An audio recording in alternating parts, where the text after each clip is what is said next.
Eh bien, le micro fonctionne, fantastique. Bonjour à toutes et à tous. Je suis vraiment ravi d'ouvrir cette session parce que comme nous l'avons vu lors de la séquence plénière, nous allons nous atteler à un sujet où il y a beaucoup à faire. En tant que représentants de la filière numérique, eh bien, nous ne sommes pas très fiers de nos résultats concernant la place des femmes dans cette filière. Le moins qu'on puisse dire, on l'a vu ce matin, je vais pas revenir sur les chiffres parce qu'ils ne nous honorent pas, nous sommes en retard. Les causes sont multiples, les causes sont nombreuses. Sans doute faudra-t-il parler éducation, sans doute faudra-t-il parler aussi accès à la formation, sans doute faudra-t-il aussi tout simplement changer un certain nombre de règles et de codes. Avec Frédéric Liègre, c'était au mois de janvier l'année dernière, nous avions échangé justement sur ce sujet où on se disait il existe beaucoup d'initiatives, beaucoup de groupes de femmes, beaucoup de groupes où on entend sororité, où là, personnellement, vous le comprendrez, compte tenu de qui je suis, je préférerais que l'on parle plutôt complémentarité et que l'on parle finalement d'un objectif commun homme-femme et pas seulement des femmes entre elles, puisqu'il en va de nos fils, il en va de nos filles, il est nécessaire effectivement que l'on construise ce monde ensemble dans sa mixité et sa diversité. Eh bien, avec Frédéric, on se disait comment aborder ce sujet.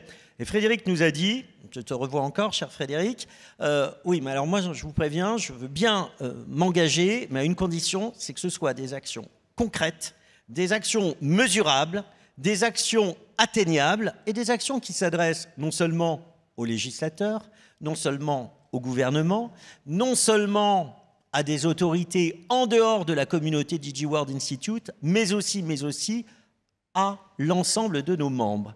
Eh bien, c'est ce que nous avons fait sous, j'allais dire, l'œil précis de Frédéric, qui a fait en sorte effectivement que nous puissions proposer des actions, vous allez le voir, certaines d'entre elles vont vous paraître d'une telle évidence que vous allez dire, mais bon sang de bonsoir, pourquoi ne les avons pas mises en œuvre plus tôt ?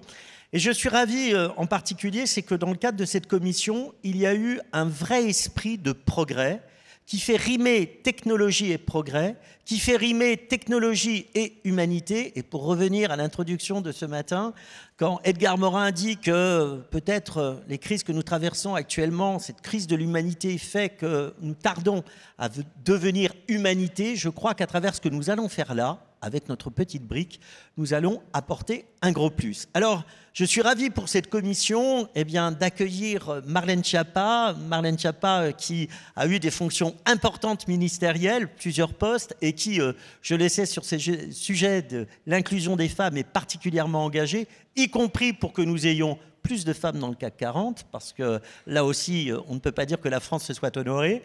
Nous aurons aussi en tant que grand témoin Patricia Chaplotte, donc Patricia qui non seulement nous accompagne dans le cadre de nos relations publiques, puisque Patricia est la patronne d'Obscode Décideur, mais Patricia intervient beaucoup pour la cause des femmes, et d'ailleurs la présidente du prix Femmes d'Influence. Sabrina, alors Sabrina, tu as été très sollicitée aujourd'hui, hein, tu passes finalement de la 5G à l'infrastructure numérique et en portant tout ce que fait Qualcomm de beau, et bien là tu t'adresses à un sujet qui t'est cher, qui est effectivement celui des femmes dans la filière numérique. Alors Brigitte, IT au féminin, Brigitte Tropna. Donc Brigitte qui est une des patronnes comme Frédéric dans la tech, puisqu'elle est directrice générale de CIRPAC et qui a souhaité là aussi s'engager.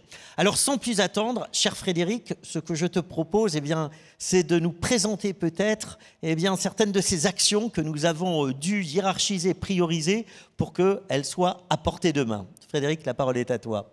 Merci Jacques, merci aussi aux membres de cette commission Famille numérique, et j'insiste, il n'y avait pas que des femmes dans cette commission parce que c'était une des exigences complémentaires que j'avais mises à Jacques pour être pour accepter d'avancer et d'avoir cette commission. C'est vrai que je t'ai mis beaucoup d'exigences et je te remercie d'avoir tiqué toutes les boxes, et merci à tous les participantes et participants à cette commission. On a eu des échanges très soutenus. Il a été difficile de se mettre d'accord sur 3 propositions qu'on va faire très humblement, bien entendu, en particulier compte tenu du parterre aujourd'hui. L'idée, c'est effectivement, ça va être très concret. Donc, c'est des pistes. vous nous direz, j'attends de voir votre réaction sur sont-elles bonnes ou pas. La première proposition, on a une loi en France qui est très bien, qui est la loi EGAPRO. Voilà, je trouve que c'est un dispositif, et notamment l'index égalité homme-femme qui en fait partie. C'est un dispositif vertueux, mais l'idée serait d'en faire quelque chose d'encore plus vertueux. Et quelques idées par rapport à ça. On sait que l'idée, c'est de pouvoir publier un index égalité homme-femme avec un certain nombre de critères qui touche tous les grands sujets, et c'est très bien. Il y a un niveau minimum à obtenir, il y a des sanctions, il y a des plans d'action.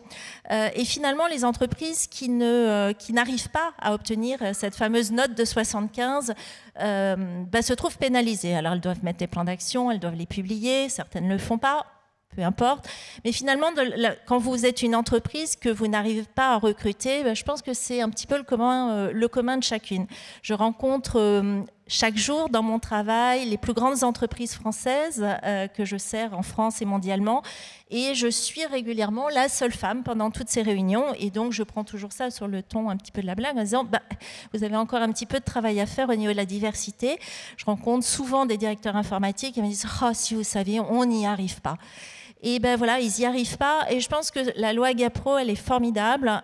Si on pouvait peut-être réutiliser l'argent des sanctions qui peuvent être imposées et qui sont imposées. On sait qu'il y a plusieurs... les statistiques sont publiées sur le nombre de sociétés qui sont finalement amenées à payer des sanctions.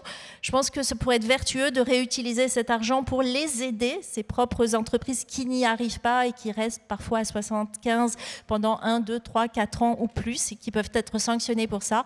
Essayer de les aider à bâtir un plan d'action, plutôt d'être doublement sanctionnés sur le fait d'être à moins de 75. Et si vous êtes une femme, la dernière chose que vous allez faire, c'est postuler dans une entreprise qui n'est pas au niveau attendu sur l'égalité homme-femme. Et donc, c'est un peu le double effet qu'on aimerait pouvoir, améliorer et éviter cette double peine. Et puis, bien entendu, réinvestir aussi l'argent de ces sanctions, peut-être dans des campagnes nationales pour renforcer encore les efforts de campagne nationale pour l'inclusion, la mixité et l'égalité homme-femme dans tous les métiers, et surtout, bien entendu, ceux du numérique. Voilà, moi, je me pose moins la question depuis un peu plus de 30 ans dans le métier. Première piste. Deuxième piste, qui est repenser la parentalité en entreprise. Alors, j'ai entendu des choses très récemment. Je ne vais peut-être pas partager ce que j'en pense sur le rapport de la Cour des comptes, mais l'objectif serait de pouvoir faire évoluer la politique de parentalité pour être plus inclusif, à la fois pour mieux y inclure les hommes qui ont un vrai rôle à jouer, de même que les femmes. On a pensé à quelques actions précises, donc bien entendu inclure les hommes dans les dispositifs de congé parental obligatoire, voilà. Et puis aussi repenser peut-être le financement des congés maternité en étalant la charge financière sur une durée plus longue, voire sur l'ensemble de la carrière, de manière à éviter la charge financière aux entreprises, notamment les plus petites entreprises, sans sanctionner non plus les femmes qui partent en congé maternité et qui peuvent ainsi concilier plus facilement une vie professionnelle épanouie et pleine de succès et une vie personnelle tout à fait équilibrée. Voilà, donc ça c'est la deuxième proposition, et qui est donc plus au niveau des pouvoirs publics. Et troisième proposition qui est là envers tous les membres de DigiWorld et toutes les entreprises présentes, c'est un travail qu'on a aussi à faire en interne. Je pense qu'on a toutes les entreprises ont d'une façon ou d'une autre des programmes de sensibilisation au biais, des programmes d'inclusion. Voilà, on peut sans doute tous individuellement et collectivement aller beaucoup plus loin. On peut avoir des programmes de formation, il y avait des RH dans la salle ce matin, des programmes de formation pour favoriser l'accès au métier du numérique aux femmes en deuxième partie de carrière, par exemple. C'est quelque chose qui est tout à fait imaginable. On voit que le numérique est partout, et donc la sensibilisation et le fait de pouvoir entrer dans le numérique en deuxième partie de carrière, je ne vois pas où est le problème. C'est quelque chose qui devrait se faire de façon beaucoup plus évidente.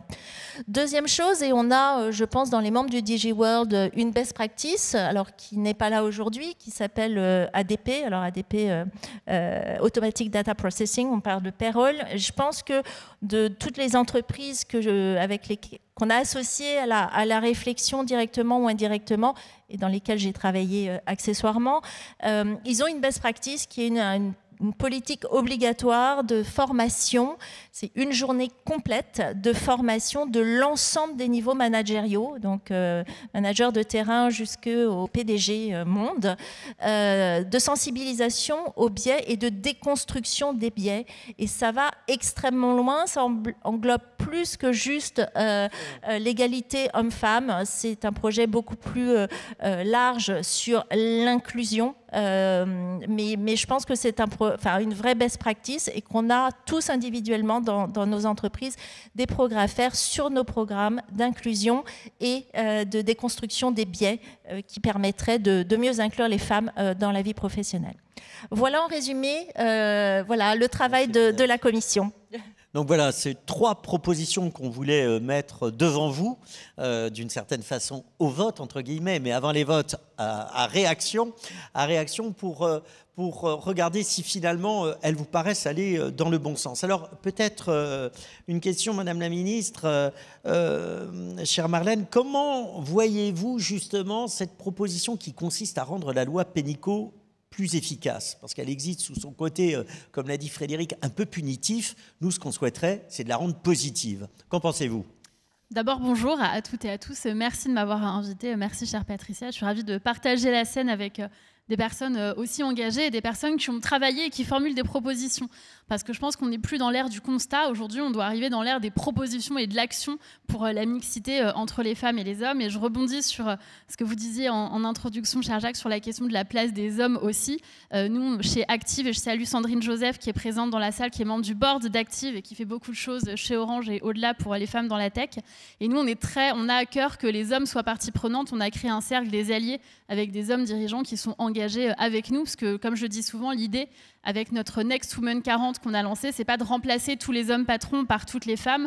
Et j'aime bien rajouter, en tout cas pas tout de suite. Et je suis assez convaincue qu'à terme, les quotas, vous verrez, protégeront les hommes et que dans 10 ans, on aura une conférence avec des messieurs qui disent « Heureusement, il y a des quotas parce que maintenant, on est obligé d'avoir 40% de l'autre sexe qui n'a pas tous les postes. Et vous serez contents qu'il y ait des lois sur les quotas. » Ceci étant dit, et blague à part, je pense que la question de la place des femmes dans le numérique, de façon générale, elle est absolument particulière parce qu'on l'observe avec des biais. Quand j'étais nommée au gouvernement, j'avais créé 2 agences de production de contenu web. J'avais un blog qui était diffusé par Yahoo. J'avais revendu une entreprise précédemment, tout ça à moins de 30 ans. Si j'avais été un homme, il y aurait eu des titres pour dire un CEO de la tech est nommé au gouvernement ou un start-upper à succès est nommé au gouvernement. Et à la place, on a dit une blogueuse est nommée au gouvernement, parce qu'une blogueuse, c'est mignon. Ça dérange pas trop. On pense que je vais poster des photos de macarons sur un blog et de photos de la Tour Eiffel, alors que c'était un blog d'une association qui s'appelait Maman Travail et qui travaillait comme un lobby. Je dis ça pas seulement pour l'anecdote, je dis ça aussi pour dire qu'effectivement, le regard qu'on pose sur les femmes dans le numérique, il est très biaisé, et même quand les femmes font du code, de la hard-tech, etc., et ben, on a ce regard-là. Sur la question de l'index Pénicaud, oui, j'en suis tout à fait convaincue, mais je pense qu'il faut simplement l'actualiser à la période que nous vivons. L'index Pénicaud, j'avais travaillé dessus parce que j'étais chargée de l'égalité femmes-hommes à l'époque. On se disait simplement comment on peut mettre ce sujet déjà à l'agenda et comment on peut en gros compiler tout ce qui existe dans le code du travail que en fait personne n'a lu intégralement, et c'est bien normal. Je serais très inquiète le jour où je rencontrerai quelqu'un qui m'a dit moi j'ai lu le code du travail, la première à la dernière page, alinéa compris. Et donc on se disait que dans le code du travail en France, il y a quand même beaucoup de choses pour défendre et protéger la condition des femmes, et notamment au moment de la maternité. Mais ces éléments sont assez peu connus. Avec Maman Travail, quand on allait voir des entreprises, on leur disait « Où est votre salle d'allaitement ?» Mais les gens rigolaient ou ne comprenaient pas de quoi on parlait. Il y a peu de gens qui savent que dans la loi, il est prévu une salle d'allaitement ou un espace pour pouvoir allaiter dans les grandes entreprises. De la même manière, on sait assez peu qu'au retour du congé maternité, il y a une augmentation égale à la moyenne des augmentations de salaire à poste égal qui ont été données pendant le congé maternité, qui est prévue. Ça veut dire qu'une femme qui rentre de congé maternité peut légitimement dire « Bonjour ». qu'en est-il de mon augmentation? Je ne l'ai pas vu sur ma fiche de paye. Et ça, pareil, c'est un peu incongru. Donc le but de l'index, c'était vraiment de compiler un petit peu tous ces sujets, d'aller voir les entreprises. Et c'est vrai que ça peut paraître aujourd'hui faible, mais on est en 2018, on est pile dans la période MeToo. L'égalité femmes-hommes devient une grande cause du quinquennat, devient un sujet politique. Et aujourd'hui, 7-8 ans après, on ne se contente plus de cet index et on a bien raison de plus s'en contenter. Après, je mettrai un petit bémol sur le fait que j'ai le sentiment, puisque aujourd'hui j'accompagne des entreprises et j'ai le sentiment qu'il y a quand même énormément d'obligations, de contraintes, de sanctions vis-à-vis des entreprises. Et je ne suis pas certaine qu'on soit dans une période où on rajoute un certain nombre de pénalités. Et c'est pour ça que faire évoluer cet index avec quelque chose de très incitatif, de très positif, de très valorisant, de très collaboratif.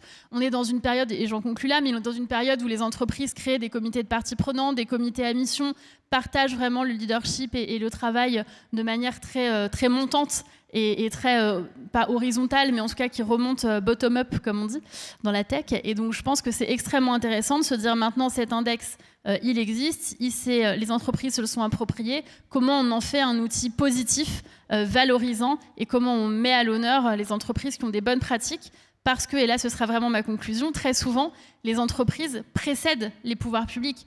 Par exemple, sur la question très intéressante que vous posez sur la question de l'articulation vie professionnelle, vie familiale, en fait, ce sont les entreprises qui allongent le congé paternité avant qu'il soit allongé dans la loi. C'est le Parental Act et ce sont des entreprises qui disent nous, on est prêts à donner des congés paternité plus longs. Et du coup, la loi, quelque part, prend acte de la bonne pratique de l'entreprise qui est plus innovante que les pouvoirs publics en réalité sur ces sujets-là. Parfait. Alors justement, si vous aviez un conseil à nous donner pour faire en sorte que cette proposition ne reste pas une proposition dans les airs, mais puisse véritablement être portée à bon niveau, qu'est-ce qu'il nous faut faire ? Je me tournerai vers Patricia qui vous accompagne fort bien, d'une part, et qui a toujours mille idées pour mettre en lumière ces sujets-là, d'une part, et d'autre part, je vous dirais qu'on est dans une période où transformer une idée en action publique est extrêmement difficile dans la mesure où la durée de vie des gouvernements est quand même relativement restreinte, si je peux le dire pudiquement de cette manière. Voilà, mon compagnon qui préside une entreprise me disait qu'il n'a jamais la chance de faire un deuxième rendez-vous avec un ministre de son ministre de tutelle, puisqu'il en est à 8 premiers rendez-vous, et qu'à chaque fois le ministre change, il n'a pas le temps de s'habituer et de se lasser. Mais blague à part, je me tournerai du coup vers le Parlement, puisqu'aujourd'hui le pouvoir législatif est du côté du Parlement, donc j'irai voir des parlementaires pour porter cette très bonne idée et pour faire en sorte qu'elle puisse évoluer, où je me ferai confier une mission par le futur gouvernement pour que votre organisation puisse faire en sorte de porter officiellement cette très bonne proposition qui est le fruit d'un travail collectif que je salue encore une fois. Parfait, merci pour vos conseils. Patricia, est-ce que tu peux aussi nous expliquer finalement quel pourrait être le rôle de la communication aussi sur le numérique, plus globalement auprès des femmes, parce qu'on sait qu'il y a aussi une propre autocensure, Frédéric l'a dit tout à l'heure, pour aller vers ces métiers. Comment peut-on agir, toi, la spécialiste de la com ? Alors, j'ai essayé de réfléchir. La question posée était, est-ce qu'il faut faire des campagnes de communication ou davantage de campagnes de communication ? J'ai envie de vous dire oui, en même temps, non. C'est pas tant des campagnes de communication qui vont régler le problème. J'ai pris le problème à l'envers, j'ai essayé de réfléchir un peu avant de venir. Il y a 52% de femmes en France, de la population globale. Et dans le monde, c'est à peu près 50, 52, 53 selon les pays. Donc il y a quelquefois plus de femmes que d'hommes sur cette terre. Les innovations technologiques qui changent nos vies, qui changent nos utilisations, notre manière de se déplacer, notre manière de consommer, notre manière de vivre, notre manière d'élever nos enfants, etc., ça veut dire sont conçues majoritairement par des hommes, puisqu'il y a 25% de femmes dans le numérique. Donc si on fait 100 moins 25, ça va faire un truc genre 75. Ça veut dire que toutes nos innovations technologiques sont conçues par des hommes. Alors moi j'ai envie de vous dire, la première campagne de communication que j'ai envie de faire, c'est à l'école ou dans les universités, de dire « Mesdames, mesdemoiselles, est-ce que vous avez envie que toutes les innovations technologiques qui vont changer nos vies, qui changent nos vies au quotidien, soient conçues uniquement, quasiment uniquement, par des hommes ?» Je pense que ça, c'est un argument qui est, à mon avis, extrêmement important, qu'il faut davantage véhiculer, qu'il faut davantage expliquer. Alors, j'ai re-regardé, j'ai continué à travailler un peu. les innovations concernant la reconnaissance faciale. Les innovations, il y a ce qu'on appelle les données d'entraînement. Les données d'entraînement, c'est pour tester les trucs, je n'ai pas tout compris, mais à peu près quand même. Les données d'entraînement sont faites majoritairement sur des hommes, donc ça veut dire qu'une reconnaissance faciale, il y a 0,8% d'erreur quand il s'agit d'un homme blanc. Il y a 35% d'erreurs en reconnaissance faciale quand il s'agit d'une femme de peau foncée. Ok, déjà, ça pose le problème. Les accidents de voiture, tous les crash tests, etc., majoritairement, c'est fait par des hommes et c'est fait avec des mannequins qui sont des hommes. Donc ça veut dire qu'il y a plus de risques d'accidents pour les femmes que pour les hommes. Et des exemples comme ça, si on cherche un peu, il y en a plein. Donc j'ai envie de dire qu'il y a un gros travail à faire à la source et de dire aux jeunes femmes et aux jeunes filles que, j'allais dire, on doit, au-delà de leur dire que les maths c'est dur, que les métiers des nouvelles technologies c'est compliqué, etc., je pense qu'il y a un problème de motivation et qu'on n'a pas conscience que finalement, toutes ces innovations technologiques, moi je suis pas du tout pour dire qu'il faut qu'il y ait plus d'hommes, au contraire, mais il faut qu'il y ait une harmonie. Non mais... pour ceux qui viennent au prix de la femme d'influence, moi je suis toujours pour l'harmonie et pour la diversité. Et quand on écoute les chiffres que je viens de donner, s'il n'y a pas d'harmonie et s'il n'y a pas de diversité, toutes les innovations technologiques que nous allons subir quelque part, et pour certaines qui sont magiques, mais il y a besoin que les femmes viennent travailler. Donc je pense qu'il y a un travail à faire peut-être en campagne de communication. On dit aussi beaucoup que dans les systèmes d'orientation, on dit aux filles, ah non, elle n'est pas dans les filières scientifiques, ça c'est un truc de garçon. Bon, enfin, voilà, il y a encore du travail à faire avec l'éducation nationale, me semble-t-il, chère Marlène. Il y a un travail à faire avec, évidemment, l'enseignement supérieur. Et je pense, bien évidemment, des campagnes de communication peuvent aider. Mais je crois qu'il y a c'est un système global qu'il faut mettre en place et des actions. Si j'avais un client qui venait me voir pour me demander ce qu'on doit faire, moi, je lui proposerais de faire des choses de manière beaucoup plus globale. Mais encore une fois, de penser que les innovations qu'on nous propose et qu'on utilise tous les jours sont conçues par des hommes, je pense que ça va faire réagir beaucoup de jeunes filles. Merci Patricia. Juste un point, il y a un de nos membres aussi, on a cité ADP, mais un de nos membres OnePoint qui a travaillé justement avec le ministère de l'Éducation nationale pour aider les petites filles. Ouais. Là, on parle des petites filles, donc je crois que c'est école primaire ou peut-être même fin de maternelle, pour justement déconstruire les biais et leur permettre d'avoir accès à une représentation d'elles dans le futur sur des métiers où on ne les attend pas. Donc c'est un point important. Alors, puisqu'il est question de métiers où on n'attend pas forcément les femmes, je pense que les rôles modèles sont aussi souvent utilisés. Et j'aimerais, Brigitte, que tu nous fasses un petit peu part aussi de ton expérience, puisque tu es une des femmes dans la tech, dans un milieu qui était quand même particulièrement masculin. Est-ce que tu peux nous dire la façon dont tu as dû toi-même te coacher et les conseils que tu pourrais donner pour toutes les femmes qui voudraient s'inspirer de ton parcours ? Merci pour cette question. Alors en effet, je pense que nous avons un rôle à jouer, nous, Frédéric, Sabrina, nous qui sommes dans la tech en fait, aidés par toutes les autres, toutes celles qui œuvrent aussi pour plus de mixité et d'égalité dans la société. Merci pour cette question parce que c'est un sujet en effet sur lequel on œuvre, tu le disais tout à l'heure, auprès d'Haïti au féminin, mais de manière plus globale, plus largement au sein et de nos entreprises et d'autres collectifs. C'est un sujet très important. Il faut en effet que l'on puisse être des rôles modèles. Donc moi, j'ai un parcours en effet d'un petit peu plus de 25 ans maintenant dans la tech. Et au-delà d'une passion pour la tech et le numérique au sens large, je pense que ce qu'il faut rappeler, c'est que la curiosité, le travail, le fait d'avoir une vision, il faut partager tout ça. C'est-à-dire qu'il faut expliquer aux femmes qu'elles doivent oser. C'est très important qu'elles osent, qu'elles s'accordent du temps. Alors quand je dis s'accorder du temps, ça n'est pas que le temps équilibre vie professionnelle et vie personnelle, c'est aussi de s'accorder du temps pour partager des moments de réseau. Ça, c'est vraiment quelque chose d'hyper important, de partager des moments de réseau avec d'autres femmes qui partagent aussi d'autres expériences. Ça, c'est quelque chose d'assez fondamental parce que souvent, les femmes ne font pas partie de réseaux, ne s'accordent pas ce temps dans les réseaux. C'est la dernière, je dirais, la dernière action qu'elles vont s'autoriser. Et c'est d'ailleurs une difficulté que nous avons lorsque nous convions des femmes dans la tech, c'est que beaucoup ne s'autorisent pas à venir parler ou considèrent que ce n'est pas important ou insuffisamment important. D'ailleurs, je ne sais pas, Patricia, s'il n'y a pas là aussi une action peut-être à faire auprès de toutes les femmes qui sont dans la tech pour qu'elles osent parler. Il y a des réseaux, effectivement, comme vous le dites, et moi j'en ai créé un, Marlène on vient d'en créer un, et je crois que...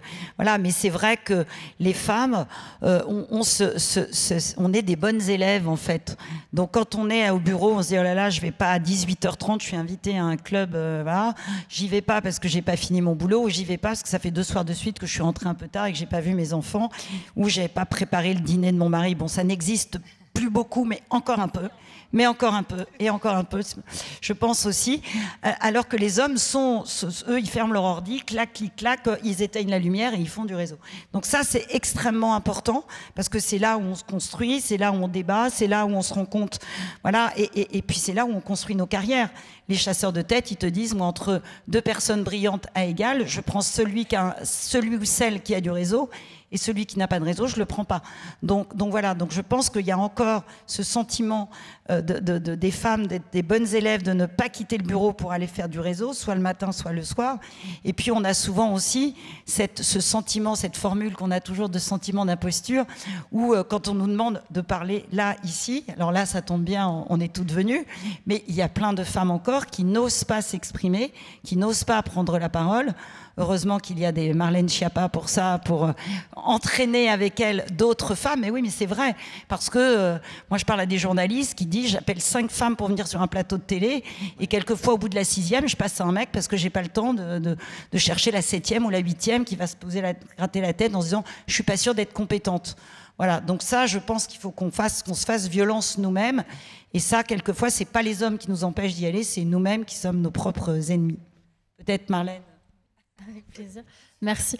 2 choses. Alors d'abord, pour aller dans le sens de ce que dit Patricia, effectivement, la manière dont les femmes se présentent elles-mêmes et parlent de ce qu'elles font est assez criante. Je viens d'écrire un livre qui s'appelle « Nos si petites ambitions ».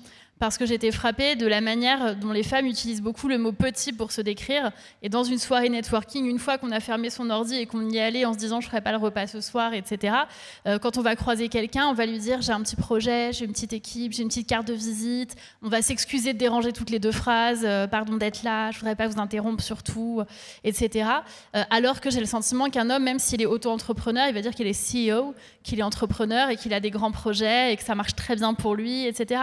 Donc moi, je mène un combat contre l'utilisation du mot « petit » par les femmes, et je vous invite toutes à faire l'exercice. Et moi-même, je me reprends parfois en disant j'ai réussi à avoir un petit client, voilà. Donc j'ai un petit projet. On le dit toutes, je veux dire, c'est tellement ancré, il y a vraiment quelque chose de culturel. On a vraiment l'impression que si on ne se minimise pas, on va être considéré comme arrogante, et il ne faudrait pas trop que notre réussite se voie. Moi, j'ai le sentiment, quand je réfléchis sur l'ambition des femmes et sur la réussite des femmes, qu'on accepte, il y a une espèce de consensus social, on accepte que les femmes réussissent si ça ne dérange pas trop, si elles continuent à accomplir quand même l'ensemble des tâches éducatives et domestiques, si elles n'écrasent pas leurs conjoints dans les dîners ou les moments familiaux ou amicaux parce qu'elles réussissent mieux, qu'elles sont plus connues, qu'elles gagnent plus d'argent. Je rappelle quand même qu'il y a une étude de l'INED qui est sortie récemment qui montre que quand les femmes gagnent plus que leurs conjoints, elles ont plus de probabilité d'être quittées parce qu'elles gagnent plus d'argent. Et c'est ce que j'explique d'ailleurs dans ce livre, Nos si petites ambitions, sur le syndrome de l'Oscar aux États-Unis, qui a montré que les femmes qui ont un Oscar ont plus de probabilité de se séparer ou de divorcer dans les 2 ans qui suivent, alors que les hommes qui ont un Oscar, ça change absolument rien à leur vie personnelle. Donc ça, c'est un énorme sujet. Mais si vous me le permettez, plus généralement, femmes ou hommes, je trouve que dans le numérique et dans la tech, et particulièrement dans la création d'entreprises dans le numérique, pour moi, il y a un sujet crucial qui est la question des levées de fonds. Les femmes lèvent moins que les hommes, parce qu'on leur donne moins, il y a moins cette culture du risque. Je pense que si je demande à des femmes et des hommes, est-ce que vous avez acheté des crypto-monnaies dans les 3 mois qui précèdent, beaucoup plus d'hommes vont dire qu'ils en ont acheté par rapport aux femmes. Donc il y a ce rapport au risque, mais il y a aussi ce rapport global à la levée de fonds. Moi, j'ai été assez frappée. La première fois que j'avais quitté le gouvernement, j'étais partie à New York pour faire une levée de fonds pour monter une structure. Finalement, j'ai été rappelée au gouvernement, donc je ne suis pas allée au bout de ma démarche. Mais j'étais frappée de voir que tout le monde me disait, si tu vas aux États-Unis, rajoute 2 zéros à ta demande de levée de fonds, sinon c'est pas crédible, d'une part. Et d'autre part, c'était un peu le concours à qui a la plus grosse levée de fonds. Et on ne se demandait pas après, finalement, qu'est-ce que tu vas faire de ta levée de fonds et est-ce que finalement ton entreprise elle a un business model à l'équilibre, voire, soyons fous, un peu rentable. On se demandait ce que tu allais lever comme fonds. Donc finalement, pardon, mais c'est pas le meilleur aujourd'hui, la meilleure start-up, c'est pas la start-up la plus rentable, c'est celle qui a le meilleur pitch, puisqu'en fait, ça devient un concours de pitch pour savoir qui va lever le plus de fonds. Donc en gros, on vous juge sur est-ce que vous avez un très bon pitch et est-ce que vous avez mis beaucoup de zéros à la fin de votre demande de levée de fonds dans votre pitch. Et donc je trouve qu'on va vers une espèce de course un peu à l'absurdité sur cette quête de la levée de fonds dans la création d'entreprises numériques, femmes et hommes, mais si vous me permettez cette analyse un peu essentialisante, j'ai le sentiment que c'est quand même un travers masculin de vouloir aller vers ce concours de la levée de fonds la plus importante. Et j'ai le sentiment que la majorité des femmes vont plus être sur une recherche d'équilibre et de rentabilité, plus que sur une levée de fonds impressionnante. Eh bien, alors, on va vous faire mentir, parce que juste à côté, nous avons le programme Startup Boost, où justement, nous avons tout un tas d'entreprises, des startups, qui ont été sélectionnées parce qu'elles apportaient une valeur ajoutée réelle, robuste, mesurable, dont certaines, pas la totalité bien sûr, mais dont certaines sont effectivement portées par des femmes. Et notre sujet n'a pas été de dire finalement on va vous aider à avoir la plus grosse levée de fonds, c'était essayons de vous trouver des clients potentiels, des investisseurs bien sûr, mais des clients potentiels parce que votre projet, il peut être réplicable ailleurs et il a une vraie valeur en termes d'innovation, mais surtout de progrès. Pas d'innovation pour l'innovation, de progrès. Donc, si vous nous faites l'honneur et le plaisir tout à l'heure d'aller les visiter, on en sera ravis. Mais juste avant de terminer, on apprend beaucoup aussi de certaines entreprises, d'entreprises internationales qui, de facto, savent faire en sorte que la diversité soit véritablement un asset. Et sans faire un panégyrique de Qualcomm, que j'apprécie par ailleurs fortement, comme tu le sais, chère Sabrina, est-ce que tu peux nous dire, toi qui es dans la tech, dans une entreprise tech, comment Qualcomm fait pour faire en sorte que être une femme ne soit plus un problème? Parce que ça, c'est quand même une horrible phrase.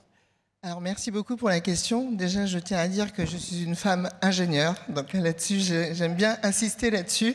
Même si effectivement, je fais des affaires publiques, mais je suis une femme ingénieure.